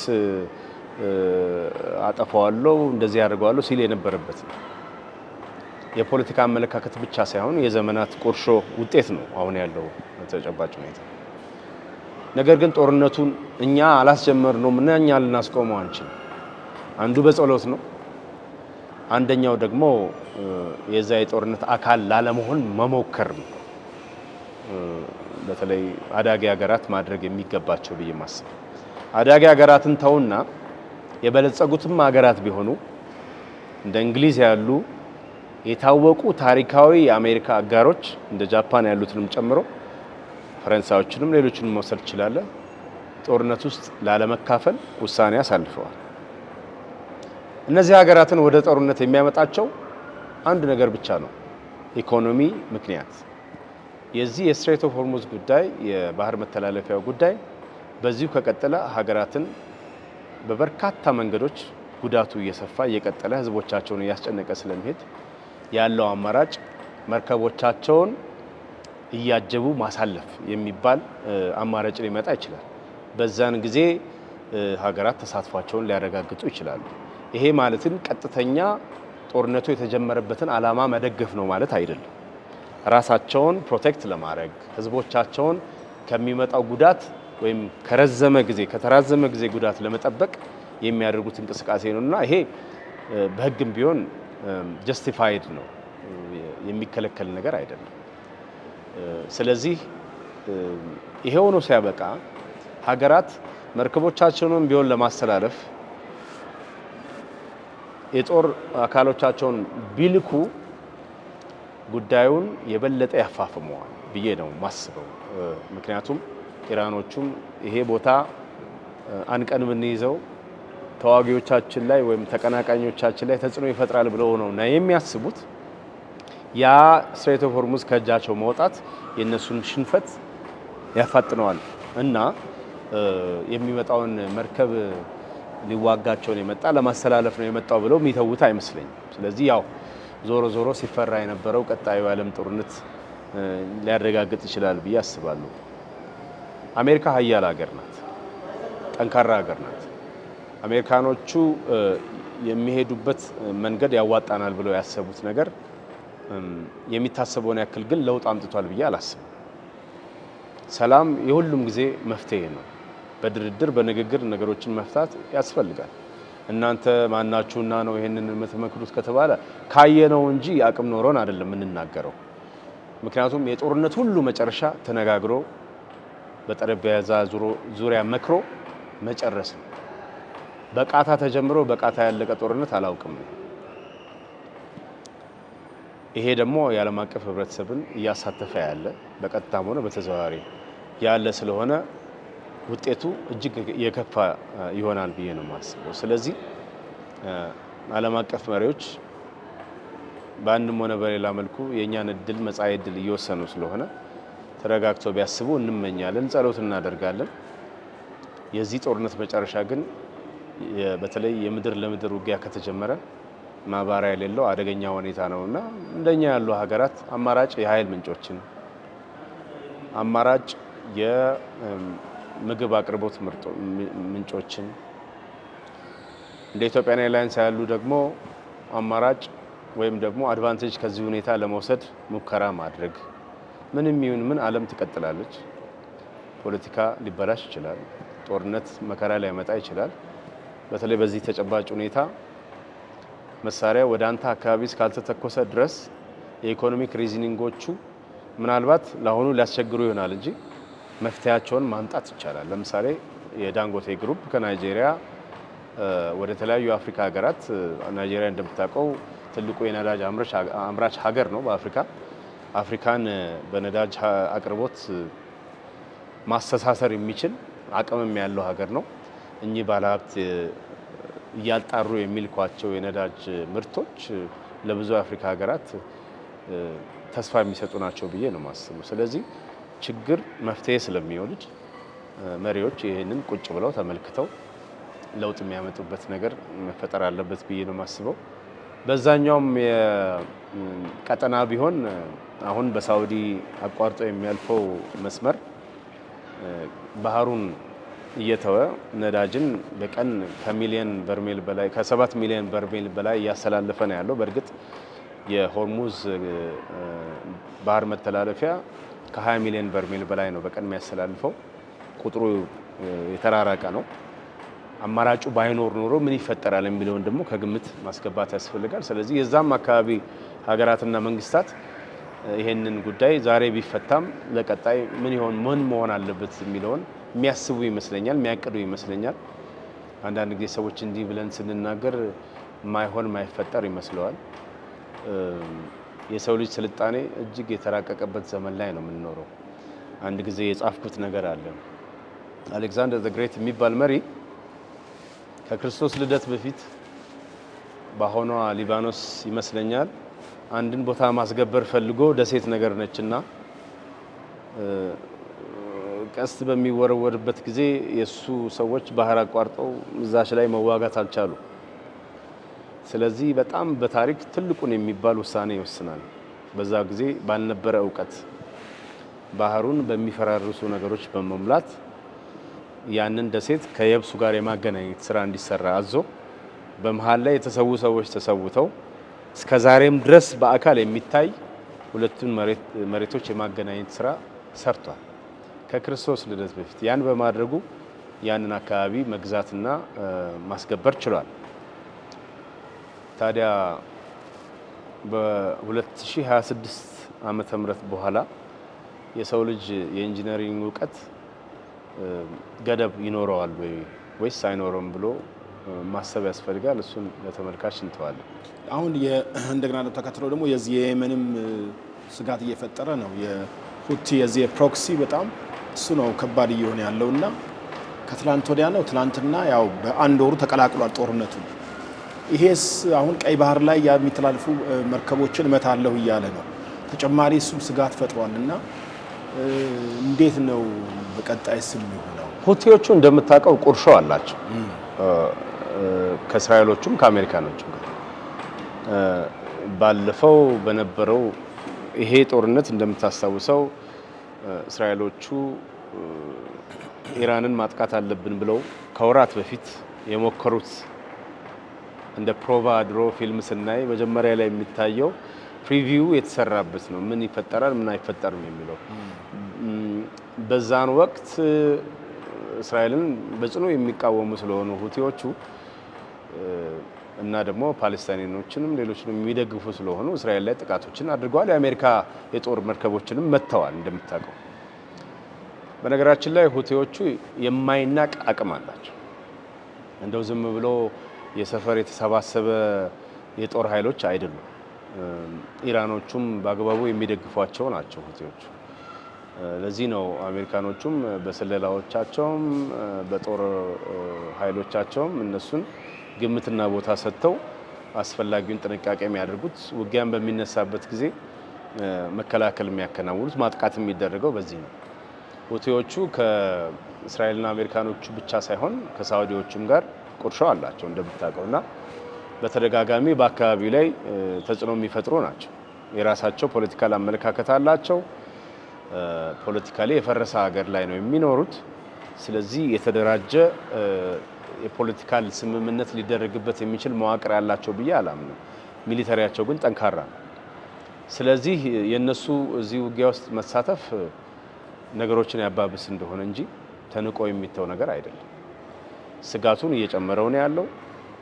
በተለይ በሙሉ ኃይላቸው በሚሳተፉበት ጊዜ አሁን የቅድም ስናነሳ የነበረውን የመርከቦች መተላለፍ ብቻ ሳይሆን ሀገራት በየጊዜው እናሳካዋለን ብሎ የሚያስቧቸው አይደለም ኢኮኖሚክ ፖለቲካል ሪዝኖቻቸውንም ጭምር የሚያጠፋ ይመስለኛል። ስለዚህ የሁቲዎቹ ጦርነት ውስጥ መሳተፍን እንደ መጥፎ ዜና ነው ህዝቡ ማየት ያለበት ብዬ ነው የማስበው። አቋማቸው ምን የሚሆን ዓለም ላይ ቴሮሪዝም ቦታ ሊሰጠው የሚገባ ነገር ነው ብዬ አላስብም። እጅግ አጥፊ ነው፣ አውዳሚ ነው።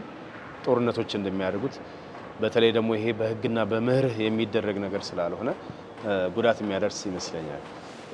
አንዳንድ ሰዎች ሁቲዎቹን እንደ ጀግና ነፃ አውጪ የሚያስባቸው ሰው አለ። አንዳንዱ ደግሞ እንደ ቴሮሪስት የሚያያቸው አካል አለ። እሱን ያው በየፈርጁ ላለው ሰው እንተዋለን። እኛን ግን የሚያሳስበን አካባቢው ላይ መሩቅ ምስራቅ ላይ እየተፈጠረ ያለው ነገር ኤስካሌት እያደረገ እየተባባሰ የሄደ እንደሆነ ቀደም ሲል ያነሳናቸው ጉዳቶችም አብረው የሚባባሱ ስለሆነ የሁቲዎቹን መምጣት እንደ መልካም ዜና አላየውም። እንደው በአጠቃላይ ግን አሁን ውይይቱን ለመጨረስ ትናንትና የአረብ ሀገሮች አሉና አንድ ያሉት እንትን አለ ማጠቃለያ ስብሰባቸው ላይ ኢራን በቀጣይ የአረብ ሀገሮች የኛ ስጋት ነች የሚል ነው። ይሄ አሁን ያለው አገዛዝ ማለት ነው። ስለዚህ በዚሁ ከቀጠለ እንዴት ነው የሚኖረው ግንኙነት? ከቀላል ነገር አይደለም። 11 አረብ ሀገሮችን ነው እየመታ ያለውና እንዴት ነው በቀጣይ አሁን ይቀጥላል ወይ? እንደዚህ ጉልበተኝነት መካከለኛው ምስራቅ ላይ የኢራን አገዛዝ ይቀጥላል? ሁለተኛ በአንተ አስተያየት ማናቸው ተተኪው ጠቅላይ መሪ አያት ማናቸው? ሞጅታባ ካማኒ የሚባሉት እስካሁን ከተመረጡ መድረክ ላይ የሉም። በህይወት አሉ? በእኔ የሉም ነው የምለው። በሩቅ ምስራቅ ሀገራት መካከልና በሩቅ ምስራቅ ሀገራትና በኢራን መካከል ያለው ግንኙነት እንደኔ ለዘላለሙ ትልቅ ጠባሳ የተጣለበት ይመስለኛል። ሀገራቱ የአሜሪካንን የጦር ሰፈሮች ታስተናግዳላችሁና ጠላቶቼ እናንተ ናችሁ ተብለው በርካታ ጉዳት እየደረሰባቸው ነው ያለው። ህዝብ እየተጎዳ ነው ያለው። ኤርፖርቶች እየተጎዱ ነው ያሉት። መንገዶች፣ ድልድዮች እየፈረሱ ነው ያሉት። ከተማዎች እየፈረሱ ነው ያሉት። ይሄ ኢራኖቹ በወሰኑት ውሳኔ የመጣ ነው። አሜሪካኖችን በቀጥታ ማጥቃት ስለማይቻል ስለሚከብድ አካባቢው ላይ ያለውን ህዝብና የህዝብ መጠቀሚያ ተቋማትን ማጥቃት ተገቢ ነው ብዬ አላስብም። ለኢራኖቹ ውጤታማ የውጊያ መንገድ ነው ብለው ተሳክቶልናል ብለው በተደጋጋሚ ያነሳሉ እንደሰማሁ። ስለዚህ እናንተ የኛን የነዳጅ መስመሮች ስታጠቁ እኛ ደግሞ የጎረቤቶቻችንን የነዳጅ መስመሮች ወይም ኤርፖርቶች እናጠቃለን የሚለው ለቀጣዩ ብቻ ሳይሆን አሁን ባለው ተጨባጭ ሁኔታ ኢራንን ብቻዋን የሚያስቀር ደሴት የሚያደርግ ደጋፊ እንዳይኖራት የሚያደርግ ነገር ይመስለኛል። ሁልጊዜ እንደምንለው ጦርነት ጀስቲፋይድ የሆነ ኮዝ እንኳን ቢኖረው በመርህ ላይ የተመሰረተ እንኳን ቢሆን ደጋፊ ያስፈልገዋል። ደጋፊ የሌለው ጦርነት አይቀጥልም እንዳልኩት። ስለዚህ ቢያንስ ቀድሞ ባለው ተጨባጭ ሁኔታ የአረብ ሀገራቱ በሃይማኖት እንኳን ተመሳሳይ ተቀራራቢ ማንነት ስለነበራቸው ለኢራን ጠንካራ ድጋፍ ሲሰጡ ነው የቆዩት። አሁን የኢራን የጦር አቅም ሰለባዎች ሆነዋል። ይሄ ጠባሳው የዘለቀ የሚቀጥል ይሆናል። ኢራንን ከመንገድ የሚያስወጣም ይሆናል። በረዘመ ጊዜ ካየሁ ደግሞ ኢራን በዚህ ግጭት አትራፊ ሳይሆን ተሸናፊ እንድትሆን ነው የሚያደርገው። ምክንያቱም የተባበረ ክንድ በአንድ ሀገር ይመለሳል ብዬ አላስብም። ስለዚህ አብዛኞቹ የአረብ ሀገራት በኢራን ጥቃት ስለደረሰባቸው ደስተኛ ይሆናሉ ብሎ የሚጠብቅ የዋህ ሰው አይኖርም። ከዚህ ባለፈ ቀጣይ ተጽዕኖውን ማየት የሚፈልግ እንደሆነ የማይሻር ጠባሳ በሁለቱ ወገኖች መካከል ትቶ ያልፋል። ምክንያቱም በተለያዩ ዓለም አቀፍ መድረኮች በሃይማኖት መመሳሰል የሚሆን በባህል መመሳሰል አብዛኞቹ የአረብ ሀገራት ኢራንን በአንድም ሆነ በሌላ መልኩ ሲደግፉ አስተውለናል እስከዛሬ ድረስ። አሁን ግን አቅም አለኝ ባለችው ኢራን ሌሎቹን ለማጥቃት እነዚህ ጎረቤት ሀገራት ላይ እየደረሰ ያለው ውድመት ሀገራቱ ሜቢ አቋማቸውን መልስ ብለው እንዲያስቡ የሄዱበትን መንገድ ብቻ ሳይሆን ከዚህ በኋላ ደግሞ እንዴት ነው ከዚህ ሀገር ጋር ጉርብትናችንን የምንቀጥለው፣ ኢኮኖሚክም ሊሆን ይችላል፣ ፖለቲካል ግንኙነታችን እንዴት ነው የምናየው ብለው ማገናዘባቸው አይቀርም። ኢራኖቹ ተወረናል፣ ተጠቅተናል ብለው ያስቡ እንደሆነ ወይም ተጨባጭ ሁኔታችን ይሄ ነው ብለው ይገልጹ እንደሆነ አካባቢያቸው ያሉ ሀገራት እነሱ ከሚተኩሷቸው ሚሳኤሎች ባልተናነሰ ምናልባትም በገዘፈ መልኩ ድጋፍ ይሰጡ ይችሉ ነበር። አንድነት የሌለው ራስን ብቻ ማዕከል ያደረገ ጦርነት እየተደረገ ነው ብዬ ነው ማስበው። በኢራኖቹ አንግል ካየ ነው የጦርነቱ መነሻ ልክ ነው አይደለም፣ ማን ነው አጥቂ ማን ነው ተጠቂ የሚለው ጋር መግባት አልፈልግም።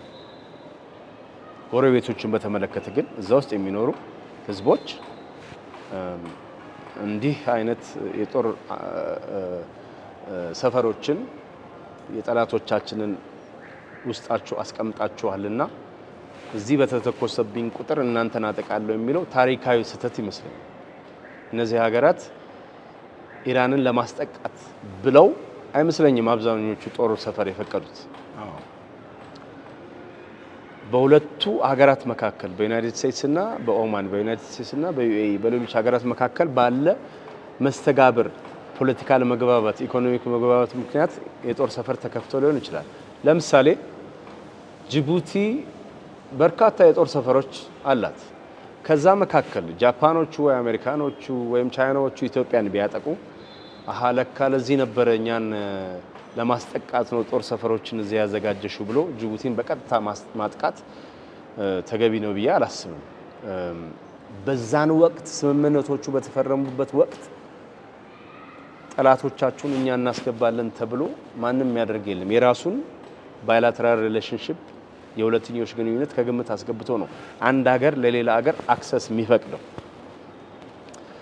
ያን በታሪክ ያልተደረገ ነገር መልሶ ሀገራትን ለማጥቃት መጠቀሙ ለኢራን የሚበጃት አይመስለኝም። በተመለከትነውም ነገር በመጀመሪያውም በሁለተኛውም የዓለም ጦርነት ያየነው ጠንካራ የተሰባሰቡ ሀገራት ናቸው ጦርነት የሚያሸንፉት። ጦርነቱ አላስፈላጊነቱ እንደተሰንበረበት ሆኖ ስለዚህ አሁን ባለው ሁኔታ የትኞቹ ሀገራት ቀጥተኛ ተሳትፎ ወይም ድጋፍ ለኢራን ያደርጋሉ የሚለው የሚታወቅ ነገር ነው። ጎረቤቶችን ግን ይተካ አይሆንም። ስለዚህ ይሄ ጦርነት በቀጠለ ቁጥር የኢራንና የጎረቤቶቿ ጉዳይ ሆድና ጀርባ መሆናቸው ታሪካዊ ስህተት መሰራቱ እየቀጠለ ይሄዳል። ይሄ ደግሞ በቀጣዩ ዘመናት ሀገሪቷንም የሚጎዳ ይመስለኛል። ተመልካቾቻችን ዓለም አቀፍ ጋዜጠኛና የቢዝነስ ሰው ግሩም ጫላን በእናንተ በተመልካቾች ስም አመሰግናለሁ። መልካም ጊዜ። የንግድ ሱቅ ቁልፍ ከ3 ሚሊዮን ብር በላይ በሚሸጥበት በአሁኑ ጊዜ በ3 ሚሊዮን 300 ሺህ ብር ሙሉ ክፍያም የንግድ ሱቅ ባለቤት ይሁኑ። ለንግድ በሚያመቹ ቦታዎች በቡልጋሪያና ፒያሳ ላይ በዓመት ከ6 ወር ጊዜ የምናስረክባቸው ዘመናዊ የንግድ ሱቆች ከ26 ካሬ ጀምሮ ከምቹ አከፋፈል ጋር ቴምር ሪል ስቴት ለሽያጭ አቅርቧል። አንደኛ ወለል ላይ ጠቅላላ ክፍያም 6.5 ሚሊዮን ብር፣ ቅድመ ክፍያ 2.5 ሚሊዮን። አራተኛ ወለል ጠቅላላ ክፍያ 3.9 ሚሊዮን ብር፣ ቅድመ ክፍያም 900 ሺህ ብር ብቻ ማግኘት ይችላሉ። ለበለጠ መረጃ በስልክ ቁጥር 0955 27 7474 ላይ ይደውሉ። ቴምር ፕሮፐርቲ